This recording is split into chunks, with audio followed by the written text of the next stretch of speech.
തരത്തില്, അതായത് ഗുരുദേവനൊക്കെ ഇതിന് ഭാഷ എഴുതിയിട്ടുള്ളതാ. അപ്പോ ഈ രീതിയില് കുറച്ചും കൂടെ വ്യത്യസ്തമായിട്ട് വന്നിട്ടുള്ളത് ഇപ്പോ മാഷിൻ്റെതാണ്. അപ്പോ അതൊന്നും കൂടെ ഒന്ന് വിശദീകരിച്ചാൽ നന്നായിരിക്കും എന്നാണ് എനിക്ക് തോന്നുന്നത്. ആചാര്യജി, എന്നെ സംബന്ധിച്ച് തേന ത്യക്തേന ഒന്ന് വ്യക്തമാക്കുക, ഒന്നുകൂടി വ്യക്തം. കാരണം സാമാന്യമായിട്ട് ത്യജിച്ചുകൊണ്ട് ഭുജിക്കുക എന്ന് പറഞ്ഞു, എനിക്കത് കൺഫ്യൂസ് ചെയ്തു. അങ്ങ് പറഞ്ഞപ്പോ തേന ത്യക്തേന പുഞ്ചിത എന്ന് പറഞ്ഞതിന്റെ അർത്ഥമെല്ലാം കുറച്ചൊരു വ്യതിയാനം ഉണ്ടായിരുന്നു. അവൻ തന്നത് ഭുജിക്കുക, അങ്ങനെ ആ അർത്ഥത്തിൽ വരുമ്പോ തേന ത്യക്തേന ഈ രണ്ട് വാക്കുകളൊന്ന് വ്യക്തമാക്കിയാൽ നന്നായിരുന്നു. തേന ഈശേന ത്യക്തേന ദത്തേന. തേന എന്ന് വെച്ചാൽ തൊട്ടു മുമ്പ് പറഞ്ഞല്ലോ, ഒരാളെ പറ്റി പറഞ്ഞല്ലോ. തേന ആരെ പറ്റിയാണോ പറയുന്നത്, തേർഡ് പേഴ്സൺ, അതായത് പ്രഥമ പുരുഷ തൃതീയ ഏകവചനമാണ്, സർവനാമമാണ് തേന. അപ്പോൾ അവിടെ തേന ശബ്ദം രണ്ട് തരത്തിലെടുക്കാം. അപ്പോൾ തേന ശബ്ദം പെണ്ണാവത്തില്ല, പക്ഷെ ആണാവാൻ നപുംസകമാകാം. അവിടെ നപുംസകം പറയാന്ന് വെച്ചാൽ അവിടെ ജഗത്തിനെ പിന്നെ പറയുന്നുള്ളൂ. കാരണം എന്തെങ്കിലും പറഞ്ഞതിൻ്റെ മേലെ അത് എന്ന് നമ്മൾ പറയുന്നത് എപ്പോഴാണ്, നേരത്തെ അതിൻ്റെ പേരെടുത്ത് പറഞ്ഞപ്പോഴാവും. അത് അല്ലെങ്കിൽ അവൻ എന്ന് പറയുന്നത് പേരെടുത്ത് പറഞ്ഞപ്പോഴാവും.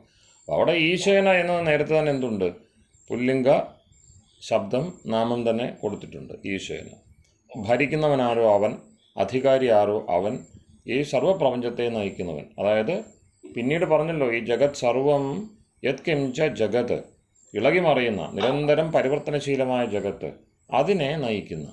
അപ്പോൾ ഇളകി മറിയുന്നതിനെ നയിക്കുവാൻ കഴിയുന്ന ആ സത്തയ്ക്കാണ് ഈശത്വമുള്ളത്, ഈശഭാവമുള്ളത്. അതായത് ഭരിക്കുക, അതിനെ ഭരിച്ചുകൊണ്ടിരിക്കുകയാണ്, രാജാവാണ്, ഈശനം ചെയ്യുന്നു.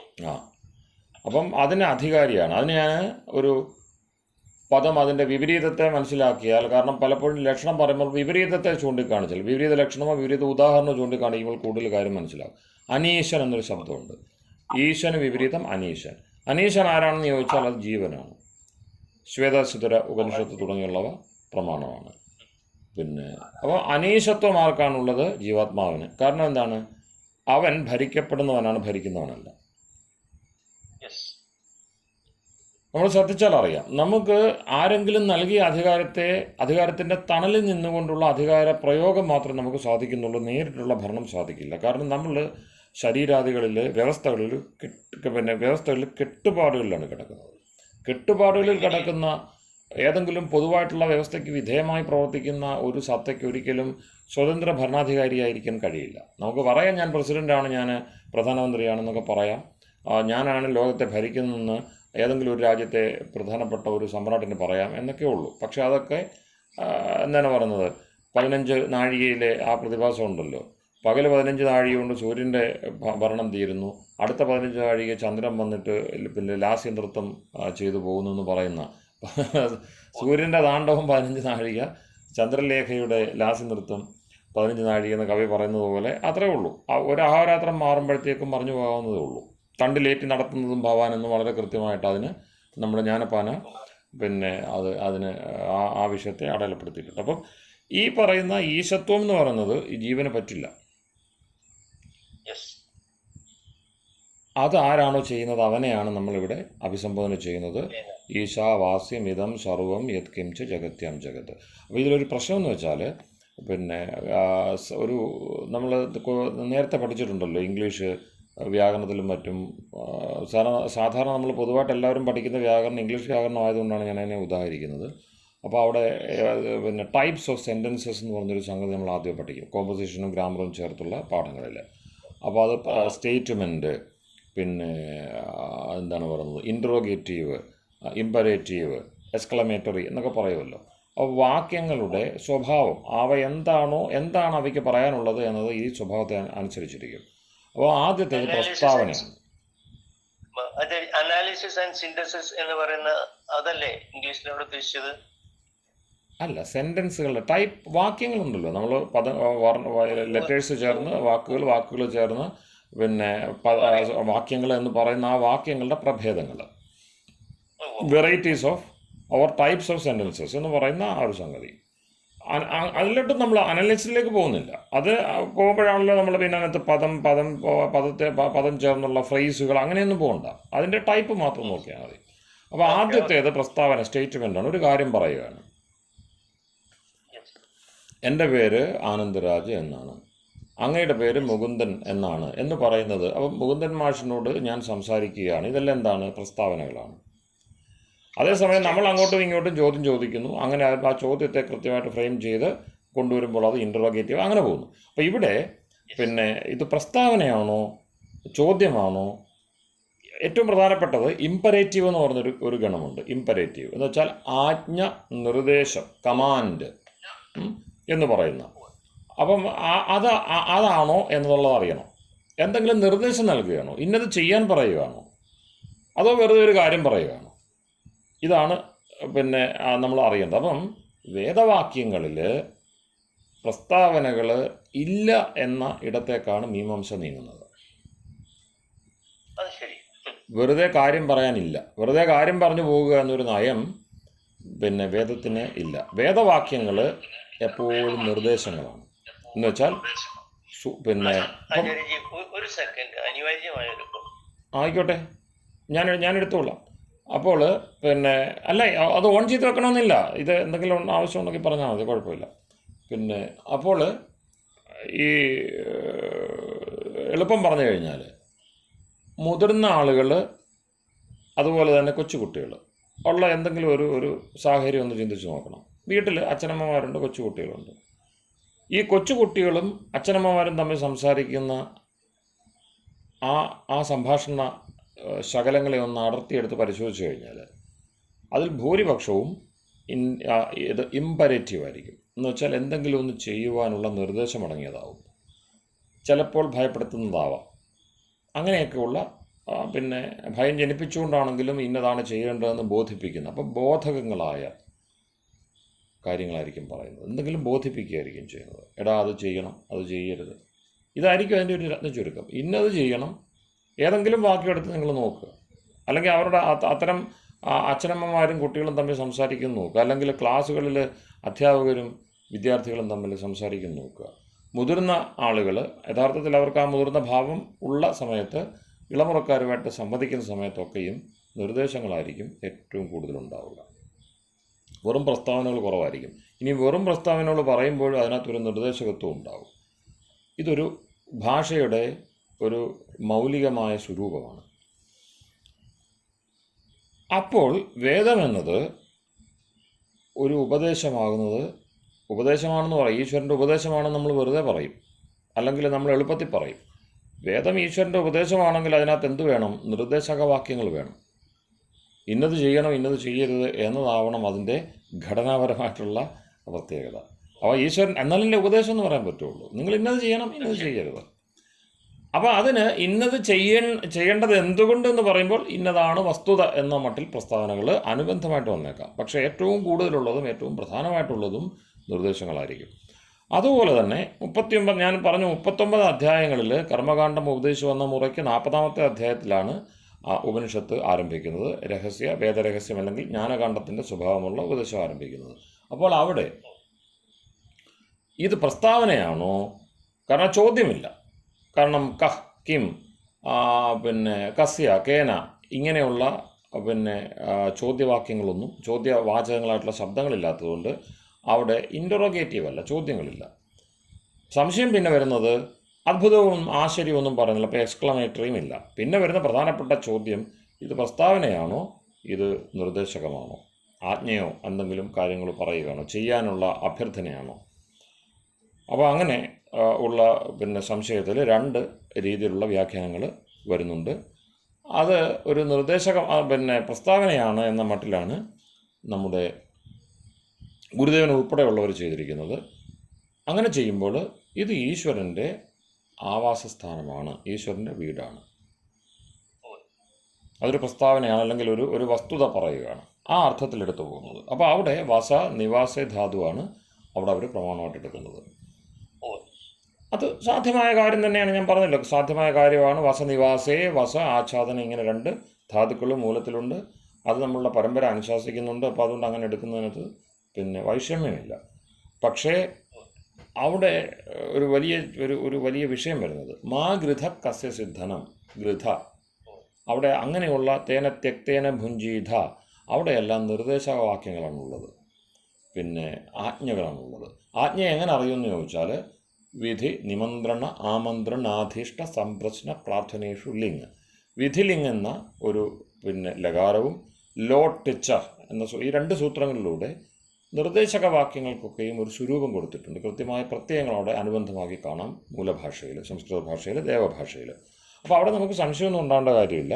എവിടെ ഈ ലിംഗ് പ്രത്യയം കണ്ടാൽ, ലിംഗ് പ്രത്യയത്തോടു കൂടിയുള്ള വാക്യങ്ങൾ കണ്ടാൽ, പിന്നെ അല്ലെങ്കിൽ ലിംഗ് ലകാരത്തിലെ വാക്യങ്ങൾ കണ്ടാൽ, അല്ലെങ്കിൽ പിന്നെ ലോട്ട് ലകാരത്തിലെ വാക്യങ്ങൾ കണ്ടാൽ അവിടെ ആജ്ഞയും ആദേശവും അഭ്യർത്ഥനയും നിർദ്ദേശവും ഒക്കെയാണ്, വിധിയാണ്. മൗലികമായിട്ടത് വിധിക്കുകയാണ്.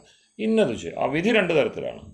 വിധിക്ക് നിഷേധ സ്വഭാവം കൂടിയുണ്ട്. ചിലതിനെ അതെന്ത് ചെയ്യുന്നു, അത് നിർബന്ധമാക്കുന്നു, ചെയ്യണം എന്ന് പോസിറ്റീവായിട്ട് പറയുന്നു. വൈദികം, ഇന്നതാണ് ചെയ്യേണ്ടത് എന്ന് പറയുന്നിടത്ത് അത് വിധിയായി. ഇന്നത് ചെയ്യരുത് എന്ന് പറയുന്നിടത്ത് അതേ വിധി തന്നെ നിഷേധമായി. അങ്ങനെ വിദ്യാത്മകമായും നിഷേധാത്മകമായിട്ടുള്ള നിർദ്ദേശങ്ങൾ വിധി ലിംഗ് ലകാരത്തിലും അതുപോലെ ലോട്ട് ലകാരത്തിലുമാണ് സാമാന്യനെ പറയുന്നത്. പ്രസ്താവനയെയും ഈ പറഞ്ഞ പോലെ വ്യക്തിയോ ബഹുലം ഛന്ദസ് എന്ന നിയമം അനുസരിച്ച് പ്രസ്താവനകൾക്കും സൂക്ഷിച്ചു നോക്കുമ്പോൾ വെറും പ്രസ്താവനയല്ല, അതിലൊരു നിർദ്ദേശമുണ്ട് എന്ന് നമുക്ക് തോന്നുകയാണെങ്കിൽ അതിനർത്ഥം എന്താണ്? വ്യക്തിയോ ബഹുലം ഛന്ദസി. ഛന്ദസ് പലപ്പോഴും മൂലഭാഷയിൽ പലപ്പോഴും സാമാന്യനെയും ആ കാര്യങ്ങൾ പറഞ്ഞു പോകാറുണ്ട്. പക്ഷേ അവിടെയും നിർദ്ദേശം എന്തെന്ന് ഗ്രഹിച്ചു കൊള്ളണം.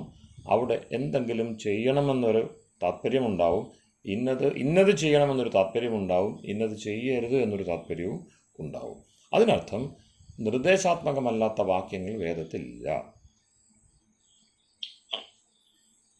അങ്ങനെ വരുമ്പോൾ എന്ന് മാത്രമല്ല, അപ്പം പൊതുവേ തന്നെ വേദത്തിൻ്റെ സ്വഭാവം അങ്ങനെ ആയിരിക്കെ അത് ഉപദേശമാണ്, വരേണ്യമായിട്ടുള്ള ഉപദേശമാണ്, ബുദ്ധിയെ പ്രചോദിപ്പിക്കാൻ വേണ്ടിയുള്ളതാണ്. കാരണം നമ്മൾ എന്താണ് ആഗ്രഹിച്ചത്?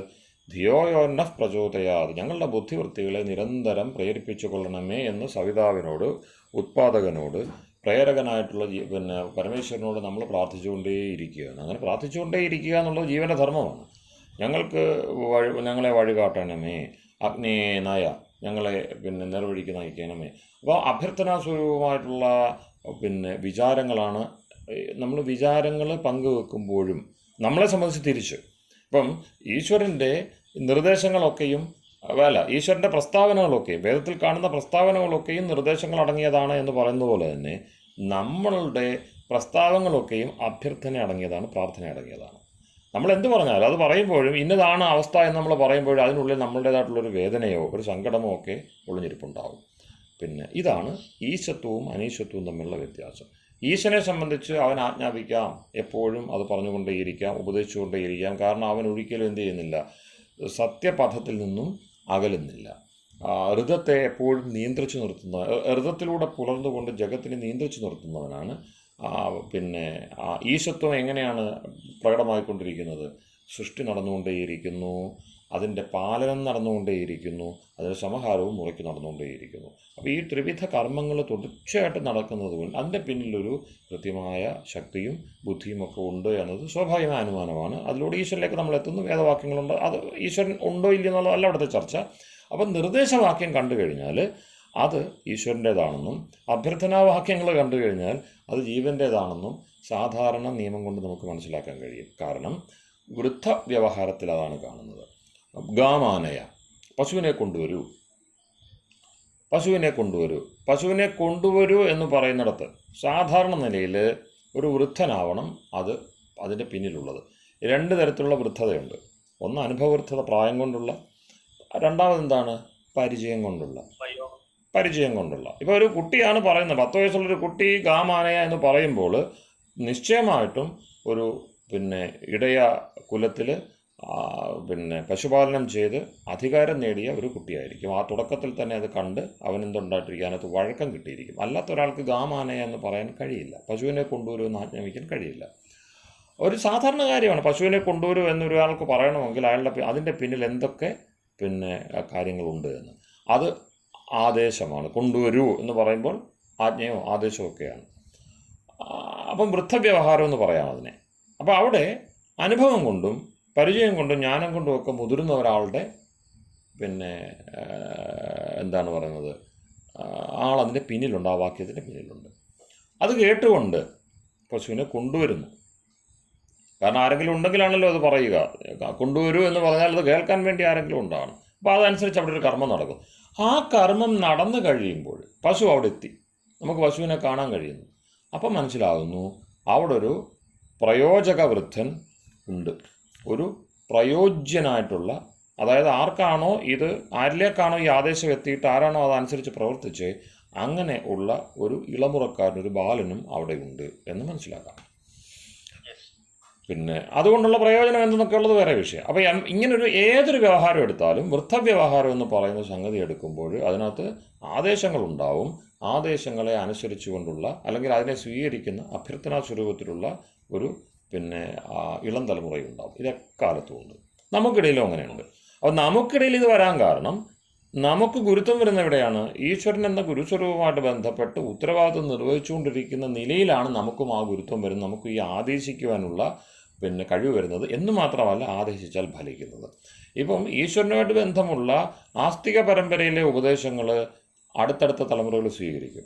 അവർ ഗുരുത്വത്തോടുകൂടി അത് ഏറ്റെടുക്കും. ഈശ്വരവിശ്വാസം നഷ്ടപ്പെടുകയും ഈശ്വര നിഷേധം ശീലിക്കുകയും അതനുസരിച്ച് പാരമ്പര്യ വിരോധം സജ്ജീകരിക്കുകയും ചെയ്ത തലമുറകൾ പരസ്പരം അകലുന്നതുകൊണ്ട് ആരുടെ ആദേശം ആരും ഏറ്റെടുക്കത്തില്ല. അച്ഛൻ പറഞ്ഞു, അമ്മ പറഞ്ഞു, അമ്മാവൻ പറഞ്ഞു, പിന്നെ സാറ് പറഞ്ഞു, ഏറ്റെടുക്കത്തില്ല.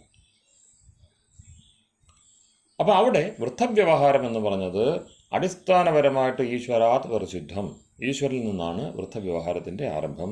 അതിൻ്റെ നിലനിൽപ്പും അങ്ങനെയാണ്. അതായത് സൃഷ്ടിസ്ഥിതി സംഹാരങ്ങൾക്ക് ഒരു പിന്നെ അധിത്യക വേണം, ഒരു ആധികാരിക സത്ത വേണം. ഇത് ഒരുമിച്ചാണ് നടക്കുന്നത്, സൃഷ്ടി മാത്രമായിട്ട് നടക്കില്ല. സൃഷ്ടിച്ചു, അത് എക്കാലത്ത് സൃഷ്ടിയുടെ രൂപത്തിൽ തന്നെ ഇരിക്കുന്നു, അങ്ങനെയല്ല. അത് വളരുന്നുണ്ട്, അത് തളരുന്നുണ്ട്, അതൊരിക്കൽ നശിക്കുന്നുണ്ട്. അപ്പോൾ ഇതിൻ്റെ എല്ലാം കൈകാര്യകർത്തൃത്വം, കിങ്കരത്വം ഉള്ള ഒരു ഈശൻ ആവശ്യമാണ്. അതാണ് ഈശത്വം എന്ന് പറയുന്നത്. അപ്പോൾ ഈ പറയുന്ന മാറ്റങ്ങളോട് കൂടിയ ജഗത്താണല്ലോ, അത് നിരന്തരം ചലനശീലമാണ്. ജഗത്തിൽ ഒന്നുമില്ല ഇളകാത്തത്, എല്ലാം അതിൻ്റെ പിന്നെ അകംപുറം ഇളകി പറഞ്ഞുകൊണ്ടിരിക്കുകയാണ്. സ്ഥിരമെന്ന് പറയാവുന്ന ഒന്നുമില്ല. ബൗദ്ധർ പറയുന്നത് പോലെ ക്ഷണികമാണ് എല്ലാം എന്ന് പറയുമ്പോൾ അവർ ഈശ്വരനെ കാണുന്നില്ല, അവർ ജഗത്തിനെ മാത്രമേ കാണുന്നുള്ളൂ. അതാണ് ബുദ്ധമതത്തിൻ്റെ പരിമിതി. പക്ഷേ അത്രത്തോളം അത് ശരിയാണ്.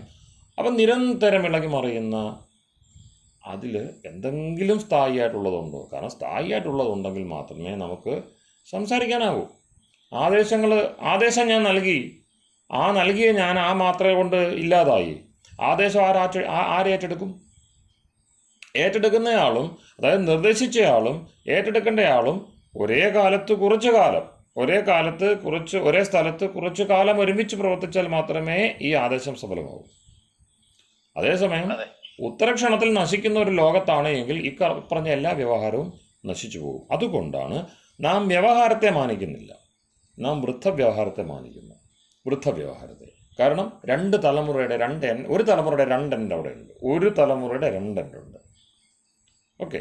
അപ്പോൾ നിത്യത എന്ന് പറഞ്ഞാൽ ഒരു തലമുറയിലെങ്കിലും ഒരു തലമുറയല്ല, 100 വർഷം, അതായത് 2 തലമുറയുടെ കൃത്യമായ വ്യവഹാരം, 2 or 3 തലമുറ ആയിക്കോട്ടെ, എന്തായാലും 2 തലമുറയുടെ കൃത്യമായ വ്യവഹാരം പൂർണ്ണമാകുന്ന അതിനാണ് ഒരു ശതാബ്ദം എന്ന് നമ്മളൊരു പിന്നെ ശതാബ്ദം അല്ലെങ്കിൽ ശതി എന്നൊക്കെ പറഞ്ഞ് നമ്മൾ വെച്ചിരിക്കുന്ന ആ 100 വർഷം, നൂറ്റാണ്ട്. പിന്നെ അപ്പോൾ ഒരായുസാണത്, ഒരാളുടെ ആയുസാണ്. പക്ഷേ 2 തലമുറകളുടെ അവിടെ കാണാം. വൃദ്ധവ്യവഹാരത്തിൻ്റെ കൃത്യമായിട്ടുള്ള ഒരു മാതൃക അവിടെയുണ്ട്. അങ്ങനെയുള്ള തലമുറകളാണ് ആ തലമുറയിലാണ് നമ്മൾ മാനിക്കുന്നത്. ഏതെങ്കിലും ഒരു തലമുറയായിട്ടല്ലെങ്കിൽ നമ്മൾ തലമുറ എന്ന് പറഞ്ഞാൽ തലയുണ്ടാവണം അവിടെ, വൃദ്ധനില്ലാത്ത മുറ ഇല്ല. അപ്പോൾ വൃദ്ധന്മാരുണ്ടാവണം എന്നർത്ഥം. വൃദ്ധന്മാരുണ്ടാവുക എന്ന് പറഞ്ഞാൽ വൃദ്ധന്മാർ ആസ്തിക്യ ബുദ്ധിയോടുകൂടി പ്രവർത്തിച്ചാലേ അവർക്ക് ആ വൃദ്ധത്വം നിലനിർത്താനാവുള്ളൂ. വെറ്ററൻ എന്ന വൃദ്ധ ശബ്ദത്തിൻ്റെ അർത്ഥം അറിയാൻ നമ്മൾ ഇംഗ്ലീഷിലേക്ക് നോക്കിയാൽ മതി. അതിൻ്റെ ലാറ്റിൻ അപഭ്രംശമാണ് വൃദ്ധശബ്ദത്തിൻ്റെ വെറ്ററൻ, വൃദ്ധൻ, വെറ്ററൻ എന്ന് കേൾക്കുമ്പോൾ അത് വെറ്ററൻ, അത് വലിയ സംഗതിയാണ്. വൃദ്ധനാണ് സംഗതി. പിന്നെ വ്യവഹാരം, അതിൻ്റെ അതേപോലെ തന്നെ അപഭ്രംശമാണ് ബിഹേവിയർ. വ്യവഹാരം എന്ന് നമ്മൾ എന്തു പറയുന്നു അത് തന്നെയാണ് ബിഹേവിയർ. അത് അപഭ്രംശ ശബ്ദമാണ്. അപ്പോൾ വെറ്ററൻ ബിഹേവിയർ എന്ന് പറയാം വൃദ്ധവ്യവഹാരം. ഇത് എല്ലാ സംസ്കാരങ്ങൾ നിലനിൽക്കുന്ന ദേശങ്ങളിലും ഇതിന് മാന്യതയുണ്ട്. സംസ്കാരം എവിടെയുണ്ടോ, കൾച്ചർ എന്ന് പറയുന്ന സംഗതി എവിടെയുണ്ടോ, കാരണം അത് കണ്ടിന്യൂറ്റിയാണ്. തലമുറകൾ കൈമാറി വന്നാൽ മാത്രമേ അത് നിലനിൽക്കുകയുള്ളൂ. ഏതെങ്കിലും ഒരു തലമുറ സ്വതന്ത്രമാണെന്ന് പ്രഖ്യാപിച്ചു കഴിഞ്ഞാൽ, ഞങ്ങൾ പുതിയ ആളുകളാണെന്ന് പ്രഖ്യാപിച്ചു കഴിഞ്ഞാൽ അത് തീർന്നു. അപ്പോൾ അതുകൊണ്ട് വൃദ്ധവ്യവഹാരം ആവശ്യമാണ്. ഈ വൃദ്ധവ്യവഹാരത്തിൻ്റെ സ്വഭാവം എന്താണ്? അത് ആദേശങ്ങളിലാണ് നിലനിൽക്കുന്നത്. അപ്പോൾ ഇവിടെയും പ്രശ്നം എന്താണ്? ഈശ്വരൻ ആവസിക്കുന്നു, അതുകൊണ്ട് നീ ചരിക്കമുക്തനായി എന്ന് പറയുമ്പോൾ പെട്ടെന്ന് ആളുകൾക്ക് അതിൻ്റെ അർത്ഥം കിട്ടും. അതുകൊണ്ടാണ് സുഖരത്വം കൊണ്ടാണ് ഗുരുദേവൻ ആ അർത്ഥം സ്വീകരിച്ചത്. പക്ഷേ ഗുരുദേവനോട് നമുക്ക് ഈ കാര്യത്തിൽ നമുക്ക് സന്ധിയാവാം, പക്ഷേ അരവിന്ദനോട് സന്ധിയാവാൻ പറ്റില്ല. അരവിന്ദൻ അതേ അർത്ഥം തന്നെയാണ് എടുത്തിട്ട് ശങ്കരാദികൾക്ക് തെറ്റുപറ്റിയെന്നും വളരെ സഹജമായി അർത്ഥമിരിക്കെ അവർ വളരെ കടുത്ത സാങ്കേതിക അർത്ഥം പറഞ്ഞു എന്നുമൊക്കെ അദ്ദേഹത്തിന് ആക്ഷേപമുണ്ട്. പാഠനിർണ്ണയം ചെയ്യുന്നിടത്തുമൊക്കെ അദ്ദേഹം അത്തരം തൻ്റെ വിപ്രതിപത്തികൾ പരമ്പരയോടുള്ള വെച്ചാൽ ശങ്കരാദി പരമ്പരയോടുള്ള വിപ്രതിപത്തികൾ രേഖപ്പെടുത്തിയിട്ടുണ്ട്. പക്ഷെ അവിടെ ഒരു അനവധാനത വളരെ കാര്യമായതുണ്ട്. കാരണം അത് പരമ്പരയുടെ ആഴത്തിൻ്റെ തന്നെ പ്രശ്നമാണ്. അദ്ദേഹത്തോട് വിയോജിക്കേണ്ടി വരും, ബഹുമാനപൂർവ്വം വിയോജിക്കേണ്ടി വരും. ആദേശങ്ങൾ ഉണ്ട് എന്നതാണ് വേദത്തെ വേദമാക്കുന്നത്. അനന്യപ്രമാണവേദ്യം ധർമാധികം വേദയതീതി വേദസ്യ വേദത്വം. വേദമാണോ എങ്കിൽ അതിൽ മറ്റു പ്രമാണങ്ങളെ കൊണ്ട് അറിയാൻ കഴിയാത്ത ധർമ്മം തുടങ്ങിയുള്ള വിശേഷപ്പെട്ട വിഷയങ്ങളെ അറിയുവാനുള്ള പ്രമാണം അതിലുണ്ടാവും. അത് പ്രത്യക്ഷം കൊണ്ട് അറിയാവുന്നതാവരുത്, അനുമാനിച്ചറിയാവുന്നതാവരുത്. അത് അങ്ങോട്ടും ഇങ്ങോട്ടും നമ്മൾ കണ്ടും കേട്ടും അല്ലെങ്കിൽ സാദൃശ്യം കൊണ്ട് ഉപമാനാദി രൂപത്തിൽ അറിയുന്നതാവരുത്. അപ്പോൾ ശബ്ദൈക വേദ്യമാണത്. ശബ്ദൈക വേദ്യം എന്ന് പറയുമ്പോൾ ആരെങ്കിലും പറഞ്ഞാൽ മതിയോ? ആപ്തൻ പറയണം. ആപ്തൻ്റെ ഉപദേശം എപ്പോഴും എങ്ങനെ ആയിരിക്കും? നിർദ്ദേശമായിരിക്കും.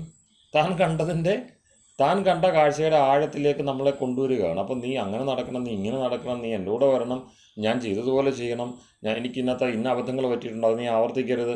ഇങ്ങനെ നിരന്തരമായിട്ട് എന്താണ് സത്യം, വധ, ധർമ്മം, ചര, എടുത്ത് നോക്കിക്കോ, എല്ലാം ആദേശങ്ങളാണ്. അപ്പോൾ സത്യമേവ ജയതേ ഒരു പ്രസ്താവനയാണ്. സത്യമേവ ജയതേ അനർത്ഥം പ്രസ്താവനയാണ്. അനർത്ഥം എന്താണ്? ജയിക്കുന്നത് സത്യമാണ്, അതുകൊണ്ട് സത്യത്തോടൊപ്പം നിന്നുകൊള്ളണം. അനർത്ഥം ജയിക്കില്ല, അതുകൊണ്ട് അതിൽ നിന്ന് വിട്ടുപോയിക്കൊള്ളണം. അല്ലാതെ വെറുതെ ഒരു സത്യം അറിയിക്കുക എന്നുള്ള ഒരു വസ്തുത പറയുക, വസ്തുത പറഞ്ഞുകൊണ്ട് ആ വസ്തുതയുടെ ഉടമസ്ഥൻ ഞാനാണെന്ന് ഞെളിയുക, ഇതൊന്നും ഋഷിയെ സംബന്ധിച്ച് ആവശ്യമുള്ള കാര്യമല്ല. അതുകൊണ്ട് സത്യമേവ ജയതേ എന്ന് പറഞ്ഞിട്ട് സാധാരണ ഒരു പ്രസ്താവനയാണ്, സത്യം ജയിക്കുന്നു. പക്ഷെ അതിൻ്റെ ഉദ്ദേശം എന്താണ്? സത്യം നീ പരിപാലിക്കണം.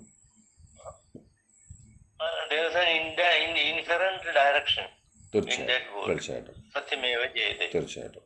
അപ്പോൾ അതുപോലെ തന്നെ ഇവിടെ പക്ഷെ എന്താണ്? ഈശാവാസ്യം ഇതം സർവം എന്നിടത്ത് വളരെ വ്യക്തമായിട്ട് ഈശേന വാസ്യം എന്ന് അർത്ഥമെടുക്കാം, ഈശേന ആവാസ്യം എന്നും അർത്ഥമെടുക്കാം. രണ്ടിടത്തുമുള്ള പ്രശ്നം എന്ന് പറയുമോ? അവിടെ യത്ത് തുടങ്ങിയുള്ള പ്രത്യയങ്ങൾ നേരത്തെ പറഞ്ഞ ലിംഗ് പറയുന്ന അർത്ഥം തന്നെ പറയുന്നവയാണ്. ആവാസ്യം എന്ന് വെച്ചാൽ ആവാസയോഗ്യം എന്നാണ്, ആവസിക്കേണ്ടതാണ് എന്നാണ്. വാസ്യം എന്നെടുത്താൽ വസിക്കേണ്ടതാണ് എന്നാണ്. അപ്പോൾ എങ്ങനെ അർത്ഥം എടുക്കും? പ്രസ്താവനയല്ല. ഈശ്വരൻ വസിക്കുന്നു എന്നല്ല. ഓക്കെ, ഈശ ആവാസ്യം എന്നെടുത്തോ, പക്ഷേ അവിടുത്തെ അർത്ഥം എന്താണ്? അപ്പോൾ ബലാത്കാരം ചെയ്യേണ്ടി വരും എന്നർത്ഥം. അവിടുത്തെ പ്രത്യേകം സൂചിപ്പിക്കുന്ന നിർദ്ദേശമാണ്. ആവസിക്കണം എന്ന് തന്നെയാണ്. ആവാസ്യമാണ് നിങ്ങൾ അർത്ഥം എടുക്കുന്നതെങ്കിൽ ഈശാവാസ്യത്തിന് നമ്മൾ അവിടെ ആകാരം ദീർഘമുള്ളതുകൊണ്ട് ഈശ പ്ലസ് ആവാസ്യം, ഈശാവാസ്യം എന്നെടുക്കുക. അപ്പോൾ ഈശേന ആവാസ്യം എന്ന് കിട്ടും, വ്യാകരണം കൊണ്ട് കിട്ടും. പക്ഷെ പ്രശ്നം എന്താണ്? ഈശനാൽ ആവസിക്കപ്പെടേണ്ടതാണ് എന്നാണ്. അതിനർത്ഥം എന്താണ്? അത് ആവസിക്കപ്പെട്ടിട്ടില്ലെന്നല്ലേ?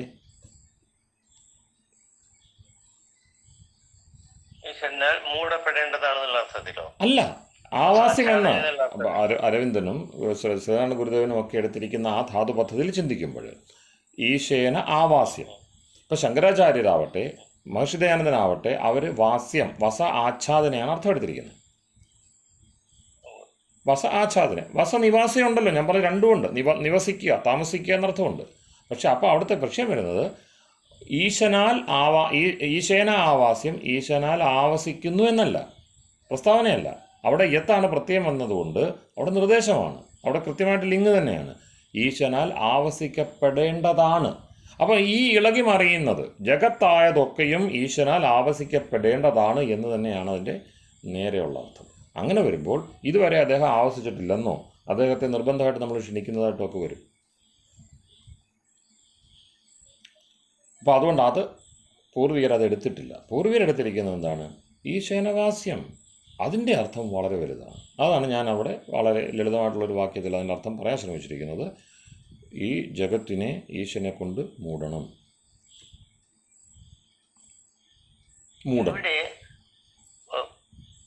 അല്ല, ഇവിടെ തദന്തരസ്യ സർവസ്യ തത് സർവസ്യ ബാഹ്യത. അപ്പൊ ഇവിടെ ആവസിക്കുക എന്നുള്ളതും ആച്ഛാദനം ചെയ്യുക രണ്ടും അവിടെ വരുന്നുണ്ടല്ലോ. എവിടെ? അല്ല, നേരത്തെ തന്നെ ആവസിച്ചിരിക്കുകയാണല്ലോ. നേരത്തെ തന്നെ ആവസിച്ചിരിക്കുകയാണ്. ആവാസം നേരത്തെ തന്നെയല്ല ആചാര്യജി. അതായത് ഹിരണ്യഗർഭോ ഭൂഗർഭോ മാധവോ മധുസൂദന, ഗർഭത്തിൽ ധരിച്ചിരിക്കുന്നത് പോലെ പ്രകാശസ്വരൂപമായ നക്ഷത്രങ്ങളും ഗ്രഹങ്ങളും എന്ന് പറയുമ്പോൾ തന്നെ ഹിരണ്യഗർഭോ ഭൂഗർഭോ മാധവോ മധുസൂദന വ്യക്തമായിട്ടും ഒരു ഗർഭത്തിൽ ധരിച്ചിരിക്കുന്ന പോലെ ഭദ്രമായിട്ടെന്ന് പറയുമ്പോൾ തന്നെ ആച്ഛാദന എന്നുള്ള അർത്ഥം വ്യക്തമായിട്ടും വന്നു എന്ന് എനിക്ക് തോന്നുന്നു. ആണോ? അല്ല, ഇവിടുത്തെ അർത്ഥം അതല്ല. ഇത് നമ്മളോടുള്ള നിർദ്ദേശമാണ്. ഈശ്വരന് തുടർച്ചയായിട്ട്, കാരണം ഒന്നാമത് നമ്മൾ മനസ്സിലാക്കേണ്ടത് ഇതൊരു ഋഗ് മന്ത്രമല്ല. ഒരു ജ്ഞാനം, അറിയിപ്പ് എന്ന് പറയുന്നത് ഋക്കിലാണുള്ളത്. ഇത് യജുർവേദ മന്ത്രമാണ്. അതും കർമ്മകാന്ഡം പറയുകയാണ്. എന്ത് ചെയ്യണം എന്ത് ചെയ്യരുത് എന്നുള്ളതാണ്. വിധി നിഷേധങ്ങളാണ് യജുർവേദത്തിൻ്റെ കാതലെന്ന് പറയുന്നത്. അപ്പോൾ അവിടെ സ്വാഭാവികമായിട്ടും അവിടെ എന്ത് നിർദ്ദേശമാണ് ഈശ്വരനിൽ നിന്ന് കിട്ടുന്നത് എന്നതാണ് നമ്മൾ ചെവി തുറന്ന് ശ്രദ്ധിക്കേണ്ടത്, ചിന്തയല്ല. അപ്പോൾ അവിടെ അദ്ദേഹം പറയുന്നു, ഈശാവാസ്യമിതം സർവം. ഈ കർമ്മകാന്ഡമൊക്കെ ചെയ്ത് നീ എന്താകരുത്? നിരീശ്വരനായി പോകരുത്, നാസ്തികനാവരുത്. എന്നെ ശ്രദ്ധിക്കേണ്ട യാതൊരു കാര്യവുമില്ല. അവിടുത്തെ വിഷയം അതാണ് പറഞ്ഞു വരുന്നത്. ഈ 39 പിന്നെ കാണ്ഡങ്ങളിൽ പറഞ്ഞ കാര്യങ്ങളിലും എന്നെ അധ്യക്ഷനായിട്ട് വരിക്കണമെന്ന് ഞാൻ പറയുന്നില്ല. അതുകൊണ്ട് തന്നെയാണ് പൂർവ്വമീമാംസയുടെ കർമ്മകാന്ഡത്തെ വിസ്തരിക്കുന്ന മീമാംസാശാസ്ത്രത്തിൻ്റെ വലിയൊരു ശാഖ ഈശ്വര വിരോധിയാണ് എന്ന് ആധുനികർ പറയുന്നത്. ഈശ്വര വിരോധി എന്നല്ല, ഈശ്വരനെ പറയുന്നില്ല. ഈശ്വരനൊരു പ്രധാന ഘടകമല്ല അവിടെ എന്ന് പറയുന്നത്. വേദാന്തത്തെ കൂടി ചേർത്ത് നിർത്തുമ്പോൾ മാത്രമേ നമുക്ക് കർമ്മം ഈശ്വരനിൽ സമർപ്പിക്കുന്നു എന്നൊക്കെയുള്ള കാര്യം യോഗവും വേദാന്തവും ഒക്കെ പറയുന്നുള്ളൂ. ചെയ്യുന്ന കർമ്മങ്ങൾ ഈശ്വരനിൽ സമർപ്പിക്കണം, ഈശ്വരൻ പരമഗുരുവാണ്. ഇതൊന്നും ആര് പറയുന്നില്ല? മീമാംസയിൽ പറയുന്നില്ല. മീമാംസയിൽ പറയുന്നത് നിങ്ങൾ കർമ്മം ചെയ്യണം, കർമ്മം ചെയ്താൽ അതിന് ഫലമുണ്ടാകും എന്നതുകൊണ്ടാണ് കർമ്മം ചെയ്യുന്നത്. കർമ്മത്തിൻ്റെ ഫലം വേറെ ആർക്കും പിടിച്ചു വെക്കാൻ കഴിയത്തില്ല. അത് തരുന്നത് ആരായിക്കോട്ടെ, പ്രകൃതി ആയിക്കോട്ടെ, ഈശ്വരനായിക്കോട്ടെ, ആര് വേണമെങ്കിലും തരട്ടെ. കർമ്മം ചെയ്താൽ സാധനങ്ങൾ സർവ്വസാധന സമ്പന്നമായ ബുദ്ധിയോടുകൂടി കർമ്മം ചെയ്തു കഴിഞ്ഞാൽ അതിൻ്റെ ഫലം കിട്ടിയിരിക്കും. അതുകൊണ്ട് കർമ്മത്തിൽ ഊന്നുക, കർമ്മത്തിൻ്റെ ഫലത്തെ പറ്റി പോലും ചിന്തിക്കേണ്ട, കൃത്യമായി കർമ്മം ചെയ്യുക, ഫലം തന്നെ വന്നുള്ളൂ. അപ്പോൾ ഫലത്തെപ്പറ്റി ചിന്തിക്കേണ്ട എന്ന് പറഞ്ഞതിനോട് അനുബന്ധമായിട്ടാണ് ഫലം തരുന്ന ആളെപ്പറ്റിയും ചിന്തിക്കേണ്ട. അതാണ് മീമാംസയുടെ യുക്തി.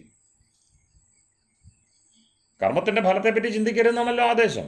ശരി, ഫലം നൽകുന്ന ആൾ, ഫലമത ഉപപത്തേ, ഈ കർമ്മത്തിൻ്റെ ഫലം നൽകുന്നയാളെയാണ് ഈശ്വരൻ എന്ന് വിളിക്കുന്നത്. അദ്ദേഹത്തെപ്പറ്റിയും ചിന്തിക്കണ്ട.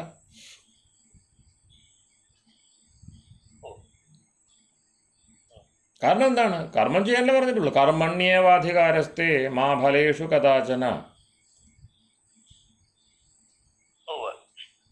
മാ കർമ്മഫലഹേതു. അപ്പം കർമ്മഫല ഹേതുവാകരുത് എന്നുവെച്ചാൽ കർമ്മഫലത്തെ സംബന്ധിച്ച് ഞാൻ ഈശ്വരനെ വിളിച്ചില്ലെങ്കിൽ എനിക്ക് ആ കർമ്മത്തിൻ്റെ ഫലം അദ്ദേഹം നൽകാതെ പോകുമോ? അപ്പോൾ അത് പരമാവധി ഫലിക്കണേ എന്നുള്ള ആഗ്രഹമാണ് ഈശ്വരനെ വിളിക്കുന്നതിൽ മിക്കവാറും പ്രേരണയാവുന്നത്.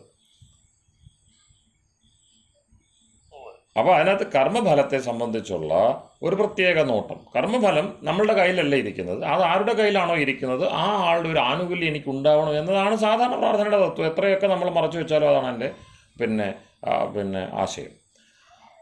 അതിനെ ആസ്തികത എന്ന് പറയാൻ കഴിയില്ല. അതല്ല ആസ്തികത.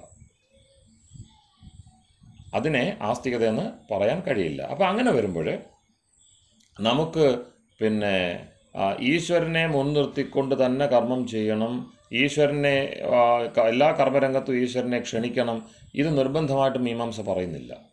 ശ്രദ്ധിക്കണം, ആധുനികരും കർമ്മം ചെയ്യുന്നില്ലേ? അവർ പിന്നെ എന്താ പറയുക, വികസനത്തിൻ്റെ കുതിപ്പിലേക്ക് പോകുമ്പോൾ പലപ്പോഴും ഈശ്വരൻ നിഷേധം ചെയ്താണ് പോകുന്നത്, അല്ലെങ്കിൽ ഈശ്വരനെ ഗണിക്കാതാണ് പോകുന്നത്.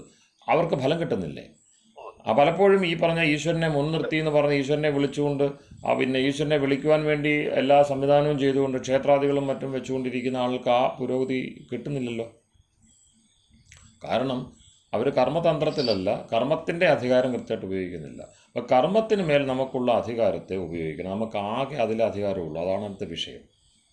നമുക്ക് പ്രപഞ്ചത്തിലെ ഒരു വസ്തുവിൽ, ഒരു പുല്ലിലോ ചുക്കിലോ ചുണ്ണാമ്പിലോ ഒന്നും അധികാരമില്ല. വസ്തുക്കളിൽ വസ്തുതന്ത്രം നമുക്ക് നമ്മുടെ കൈവശമല്ല, കാരണം അതെല്ലാം സൃഷ്ടാവിൻ്റെ കൈവശമാണ്. അതിന് ആകെപ്പാടെ എന്തെങ്കിലും ഒരു ഈശ്വത്വമുള്ളത് ഈ പ്രകൃതിയെ സംബന്ധിച്ചുള്ള ഒരു ഈശ്വത്വമുള്ളത് ഈശ്വരന് മാത്രമാണ്. നമ്മെ സംബന്ധിച്ച് അദ്ദേഹം ഒരുക്കി തന്നാൽ നമ്മൾ എന്ത് ചെയ്യും? വെള്ളം ഒഴുകി വരുന്നിടത്തുനിന്ന് എടുത്ത് നമ്മൾ കുടിക്കും, അതിനെ വൃത്തിയാക്കി സൂക്ഷിക്കും, അല്ലെങ്കിൽ വൃത്തിയേടാക്കി കളയും. അങ്ങനെയൊക്കെയുള്ള കാര്യങ്ങൾ നമ്മൾ പാസീവായിട്ടുള്ള കർമ്മം നമുക്ക് ചെയ്യാൻ കഴിയുള്ളൂ. ആക്റ്റീവ് ക്രിയേറ്റർ എന്ന് പറയുന്ന ഈശ്വരനാണ്. നമുക്ക് കാലുണ്ട്, ആരെങ്കിലും ഒരുക്കി വെച്ചിരിക്കുന്ന ചെരുപ്പ് നമുക്ക് പറ്റുന്നതാണെങ്കിൽ നമ്മളത് പോയി അവിടെ വാങ്ങി ഇട്ടുകൊണ്ട് വരുന്നു. അതേസമയം ചെരുപ്പ് ഒരു സാധാരണ കാര്യമാണ്.